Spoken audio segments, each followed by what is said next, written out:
Have you ever noticed how life seems to reflect you back to yourself?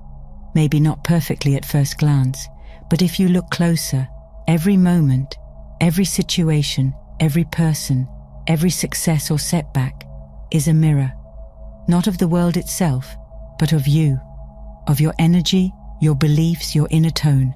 And once you understand that your inner world is what the outer world bends itself around, reality stops being random. It becomes responsive. You stop chasing changes on the surface and start commanding them from within. Most people think life happens to them. Bills pile up, people walk away, opportunities slip through their fingers, and they assume it's all just bad timing or bad luck. But what if none of it is random? What if everything around you is simply reflecting back the energy you've been carrying? The mirror principle says that your outer world isn't separate from you. It's an echo of your inner world.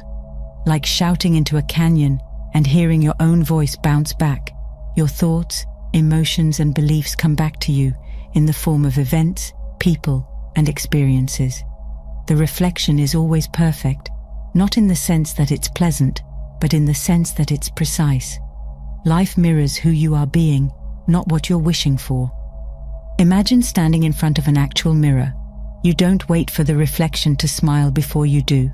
You smile first, and the image responds instantly. That's how reality works too.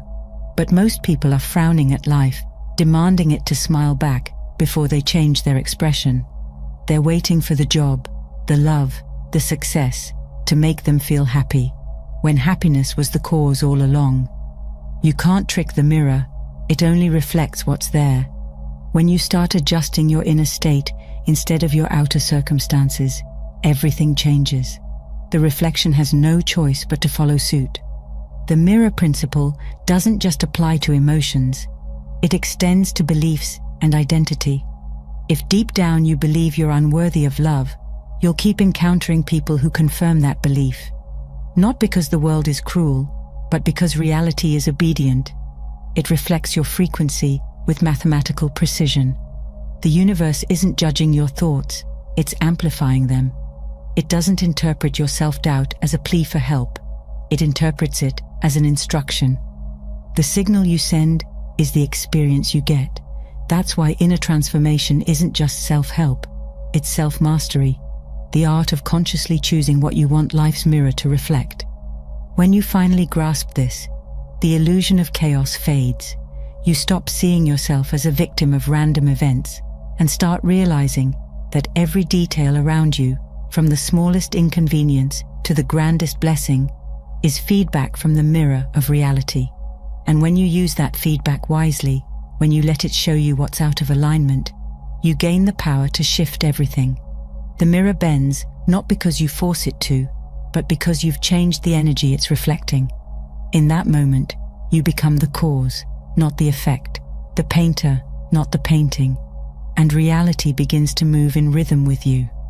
When people hear the phrase cause and effect, they usually picture something purely physical.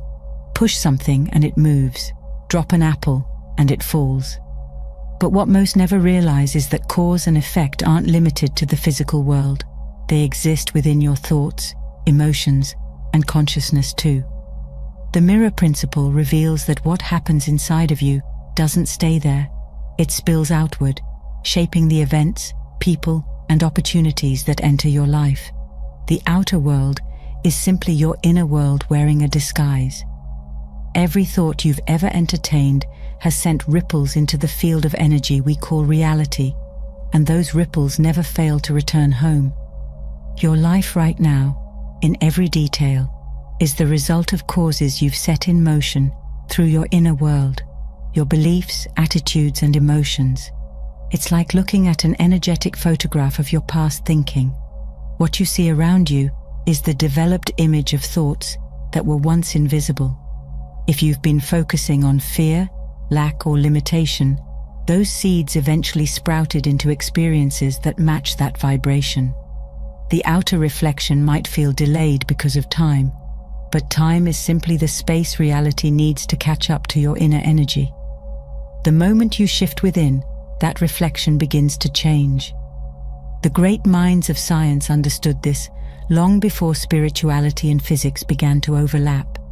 Max Planck, often called the father of quantum mechanics, once said that consciousness is primary and matter is derivative, meaning matter doesn't exist on its own. It's born from consciousness. Reality is consciousness slowed down into visibility. So when you shift consciousness, you shift the foundation of everything.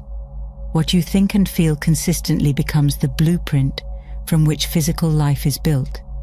That's why focusing only on outer change doesn't last. It's like trying to rearrange your reflection in a mirror instead of adjusting what it's reflecting. Most people, however, live trapped in the outer layer of the mirror.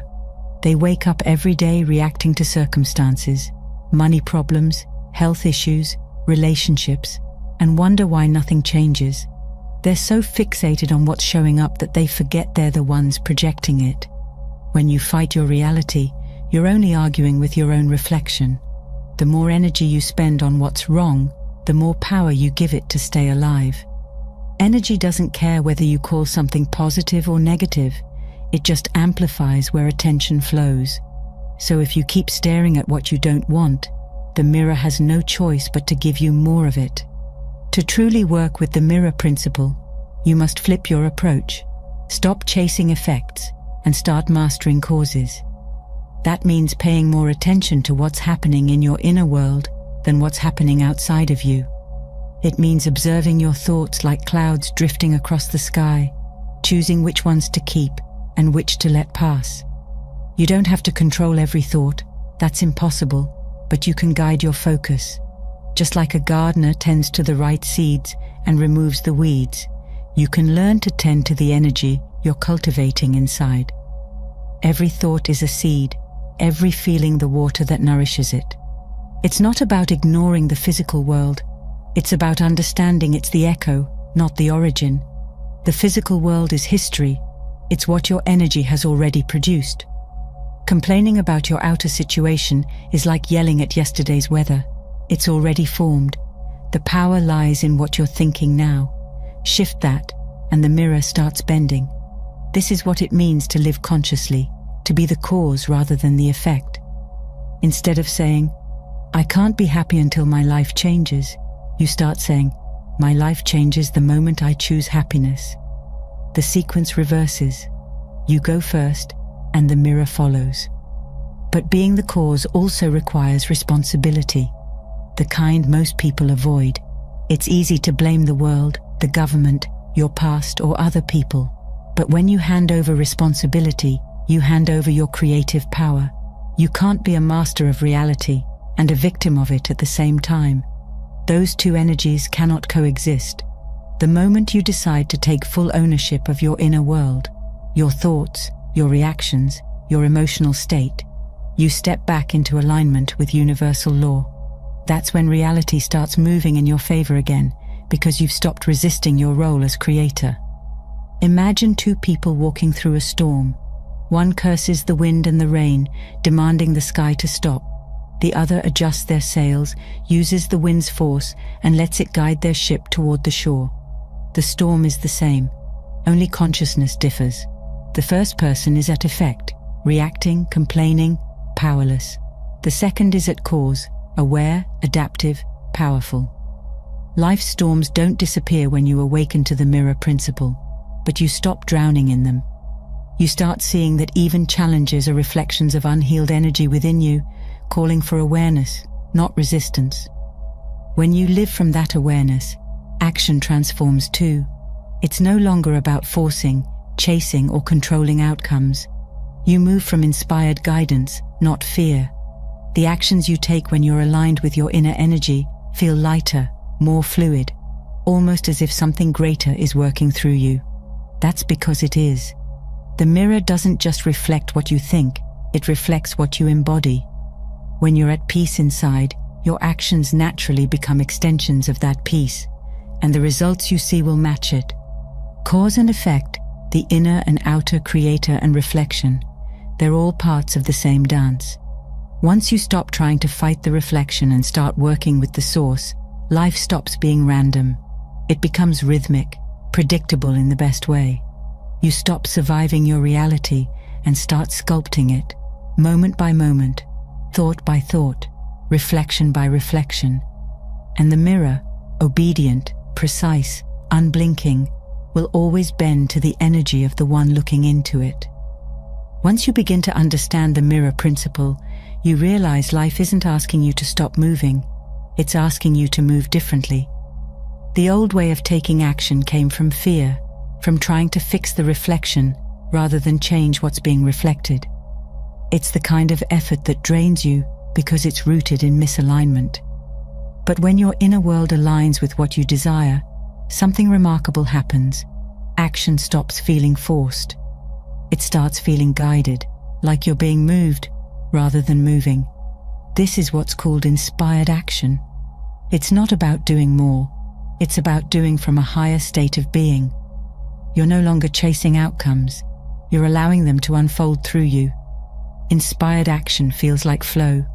It's that moment when an idea clicks so naturally that you can't not act on it. The steps appear one by one, like stones rising in a river just as you need them. There's no panic, no struggle, no overthinking, just an inner knowing that says, go here, do this, trust this. And when you act from that knowing, everything seems to cooperate with you.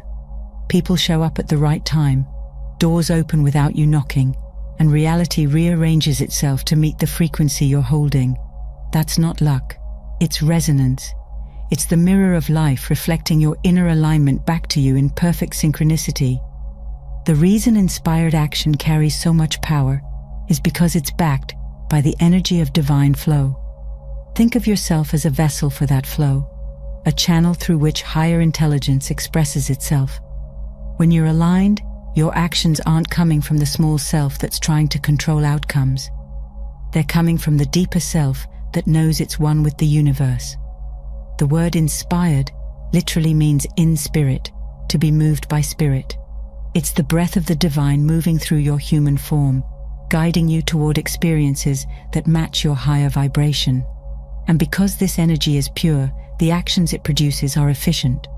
One inspired decision can accomplish more than months of forced effort because it's supported by universal intelligence, not egoic struggle.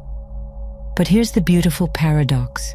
When you finally reach this state of alignment, you won't be trying to manipulate reality anymore. You'll be expressing it. You'll act, not to fix or get something, but because it feels natural to let that energy move through you. Every action becomes an offering, every word a reflection of your inner harmony.